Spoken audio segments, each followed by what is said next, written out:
ओम नमः शिवाय। नमस्कार दोस्तों, आपके अपने चैनल प्योरिटी ऑफ लाइफ में मैं नीलम शुक्ला आपका बहुत बहुत स्वागत करती हूँ। दोस्तों, आज की वीडियो में मैं आपसे बात करने वाली हूँ कार्तिक मास के प्रदोष व्रत के बारे में। दोस्तों, प्रदोष का व्रत त्रयोदशी तिथि के दिन धारण किया जाता है और त्रयोदशी तिथि जब सायंकाल में मतलब प्रदोष काल में व्याप्त होती है, उस समय भगवान शिव और माता पार्वती की पूजा आराधना करने से सभी प्रकार की कामनाएं पूर्ण होती हैं। और प्रदोष का व्रत आप किसी भी मनोकामना से धारण कर सकते हैं। जैसे कि अगर आपको संतान प्राप्ति में बाधा है तो आपके लिए प्रदोष का व्रत सर्वोत्तम व्रत है। विवाह में कोई परेशानी आ रही है, शीघ्र विवाह की कामना है, मनचाहा जीवन साथी चाहते हैं या दाम्पत्य जीवन को सुखमय बनाना चाहते हैं, तो ऐसे में आपको प्रदोष व्रत जरूर धारण करना चाहिए। अगर आपके जीवन में बहुत सारी परेशानियां हैं, जन्म कुंडली में बहुत सारे ग्रह दोष हैं, चंद्रमा बहुत पीड़ित है या फिर राहु केतु की वजह से आपके जीवन में परेशानियां हैं, शनि का दुष्प्रभाव आपको प्राप्त हो रहा है, तो ऐसे में आपको प्रदोष का व्रत जरूर धारण करना चाहिए।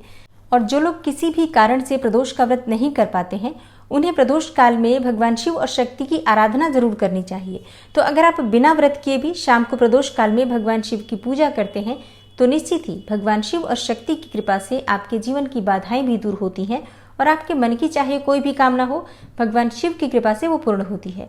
तो आज की वीडियो में मैं आपसे बात करने वाली हूँ कि कार्तिक मास का कृष्ण पक्ष का प्रदोष व्रत कब है, त्रयोदशी तिथि कब प्रारंभ हो रही है, कब समाप्त हो रही है, व्रत हमें कब धारण करना है, पूजा का शुभ मुहूर्त क्या होगा।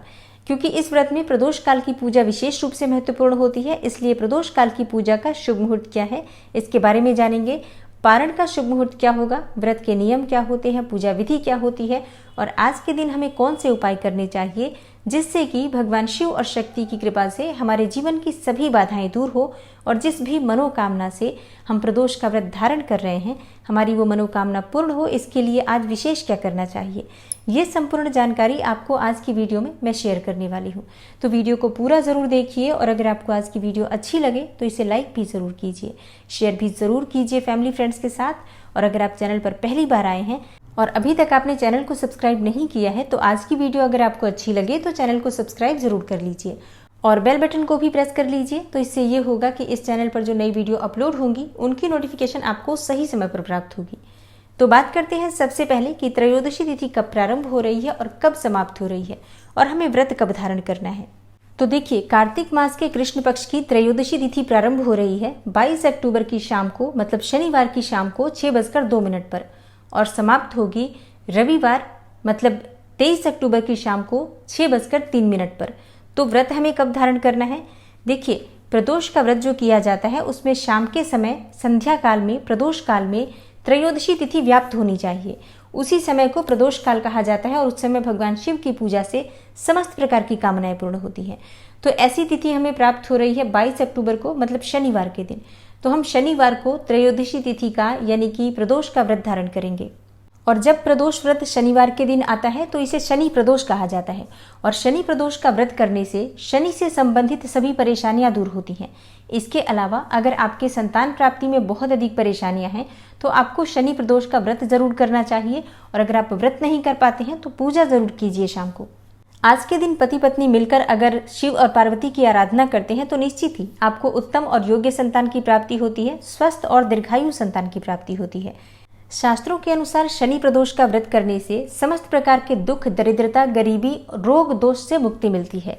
और अब जानते हैं कि व्रत के नियम क्या होते हैं। देखिए, अगर आप प्रदोष का व्रत करना चाहते हैं तो प्रातःकाल जल्दी उठेंगे, सूर्योदय से पहले उठ जाइए और स्नान इत्यादि करने के बाद सबसे पहले भगवान सूर्यदेव को जल अर्पित कीजिए। उसके बाद अपने घर के मंदिर में एक शुद्ध घी का दीपक प्रज्वलित कीजिए और भगवान शिव और माता पार्वती के सामने अपने व्रत का संकल्प ले लीजिए। अपने दाहिने हाथ में अक्षत, जल और पुष्प लेकर भगवान शिव से प्रार्थना कीजिए कि आज आपने प्रदोष का व्रत धारण किया है और भगवान शिव और माता पार्वती की कृपा से आपकी जो मनोकामना हो वो पूर्ण हो। और व्रत में पूजा पाठ में किसी भी प्रकार की गलतियां हो जाती हैं तो उसके लिए भगवान शिव और माता पार्वती से क्षमा प्रार्थना कर लीजिए। इसके बाद आपका व्रत प्रारंभ हो जाता है। विधि विधान से भगवान शिव और माता पार्वती की पूजा कीजिए। धूप, दीप, नैवेद्य, अक्षत ये सभी चीजें भगवान भोलेनाथ को अर्पित कीजिए। आज अभिषेक जरूर करना चाहिए भगवान भोलेनाथ का। तो शिवलिंग है तो आप उनका अभिषेक कर सकते हैं, शिवलिंग नहीं है तो ऐसे में आप चाहें तो मिट्टी का शिवलिंग बनाकर भी पूजा कर सकते हैं। और हाँ, अगर घर के आसपास शिव मंदिर है, शिवालय है, तो वहां जाकर आपको भगवान शिव और माता पार्वती की विधिवत पूजा करनी चाहिए। तो जैसे भी संभव हो सुबह के समय आप एक छोटी सी संक्षिप्त पूजा करके अपना व्रत प्रारंभ कर सकते हैं। और दिन भर आपको व्रत रहना है। व्रत में आप फलाहार कर सकते हैं, फल ले सकते हैं, दूध ले सकते हैं, जूस ले सकते हैं, फलों का रस ले सकते हैं और फिर शाम के समय संध्या काल में भगवान शिव की पूजा आराधना करेंगे। तो शाम को भी स्नान इत्यादि कर लीजिए, साफ स्वच्छ वस्त्र धारण कर लीजिए। आज काले रंग के वस्त्र नहीं पहनने चाहिए, इस बात का ध्यान रखिए। और गहरे नीले या भूरे रंग के वस्त्र भी नहीं पहनने चाहिए। प्रयास कीजिए कि अगर आप पुरुष हैं तो आप सफेद रंग के वस्त्र धारण करें और महिलाएं कोई भी लाल या पीले रंग शुभ रंग धारण करके भगवान शिव की पूजा आराधना कर सकती हैं। तो शाम के समय अभिषेक करना बहुत आवश्यक है। आप चाहें तो मंदिर चले जाएं, घर के आसपास कोई मंदिर हो तो, नहीं तो घर में ही अगर शिवलिंग है तो शिवलिंग की पूजा कर लीजिए, नहीं तो मिट्टी का शिवलिंग बनाकर भी पूजा कर सकते हैं। और अगर ये दोनों ही चीज़ें आप नहीं कर पाते हैं, जैसे शिवलिंग भी नहीं है, शिवलिंग बनाना भी नहीं चाहते हैं और अगर मंदिर भी नहीं जा पाते हैं, तो फोटो अगर भगवान शिव की है तो आप उनकी भी पूजा कर सकते हैं। और शाम के समय भगवान भोलेनाथ का पंचामृत से अभिषेक करना चाहिए। दूध, दही, घी, शहद, शक्कर, ये पांचों चीजें मिलाकर पंचामृत बनाइए और विधि विधान से सच्चे मन से भगवान भोलेनाथ का अभिषेक कीजिए। और पंचामृत से अभिषेक करने के बाद जल से अभिषेक करना है। उसके बाद भांग, धतूरा, बिल्वपत्र, जो भी वस्तुएं आपके पास उपलब्ध हैं, भगवान शिव की सभी प्रिय वस्तुएं भगवान भोलेनाथ पर अर्पित कीजिए। जनेऊ हो तो जनेऊ अर्पित कर सकते हैं, नहीं हो तो कलावा में से तोड़कर थोड़ा सा और भगवान शिव को यज्ञोपवीत का मन में ध्यान करते हुए अर्पित कीजिए। भगवान गणेश को दूर्वा अर्पित कीजिए और माता पार्वती को लाल रंग के पुष्पों की माला अर्पित कीजिए या लाल रंग के पुष्प अर्पित कीजिए। माँ पार्वती को आज सिंदूर जरूर लगाना चाहिए। अगर आप सुहागिन महिला हैं तो सिंदूर अर्पित कर सकती हैं और अगर कुंवारी कन्याएं पूजा कर रही हैं तो रोली या हल्दी से माँ को तिलक कर सकती हैं। उसके बाद वही रोली, वही हल्दी अपने मस्तक पर भी लगा सकती हैं। इससे शीघ्र विवाह की कामना पूर्ण होती है और मन चाहे जीवन साथी की भी प्राप्ति होती है।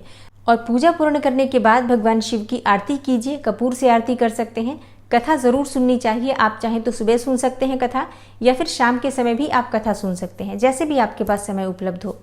और पूरे दिन भगवान शिव के किसी न किसी मंत्र का जप जरूर करते रहिए। ओम नमः शिवाय या फिर महामृत्युंजय मंत्र या कोई भी भगवान शिव का जो मंत्र होता है उसका ध्यान करते रहिए। और पूजा करते समय भी मंत्रोच्चारण करते हुए ही पूजा करनी चाहिए, मौन रहकर पूजा नहीं करना चाहिए। और इस बार शनि प्रदोष है, तो शनि प्रदोष के दिन अगर आप भगवान भोलेनाथ को शमी के पत्ते अर्पित करते हैं, शमी के पुष्प अर्पित करते हैं, तो इससे भगवान शनिदेव की भी कृपा आपको प्राप्त होती है और भगवान भोलेनाथ की भी कृपा प्राप्त होती है। और आप जिस भी मनोकामना से व्रत रख रहे हैं, पूजा कर रहे हैं, वो आपकी मनोकामना निश्चित ही पूर्ण होती है। तो अब जानते हैं कि प्रदोष काल की पूजा का शुभ मुहूर्त क्या है। देखिए, 22 अक्टूबर को त्रयोदशी तिथि शाम को 6:02 पर प्रारंभ हो रही है। तो प्रदोष काल की पूजा का शुभ मुहूर्त है शाम 6:03 से रात्रि 8:17 तक। इसी शुभ मुहूर्त में आपको शाम को प्रदोष काल की पूजा करनी है। और अब बात करें कि पारण कब करना है, तो देखिए, भक्तों के अपने अपने नियम होते हैं। कई भक्त शाम के समय भगवान शिव की पूजा आराधना करने के बाद जो भोग भगवान को अर्पित करते हैं, जैसे कि पंजीरी का भोग लगाते हैं या फिर खीर का भोग अर्पित करते हैं, तो उसी को खाकर अपना व्रत खोल लेते हैं। और कई भक्त अगले दिन ये व्रत खोलते हैं। तो जैसे आपके नियम है, जिस प्रकार से आपने व्रत शुरू किया है उसी प्रकार से आपको आगे भी ये व्रत करना चाहिए। तो उम्मीद करती हूँ कार्तिक मास के प्रदोष व्रत से संबंधित ये जानकारी आपके लिए अवश्य उपयोगी होगी। वीडियो अच्छी लगी हो तो कमेंट बॉक्स में ओम नमः शिवाय जरूर लिखिए। मिलती हूँ मैं आपसे अगली वीडियो में, तब तक के लिए नमस्कार।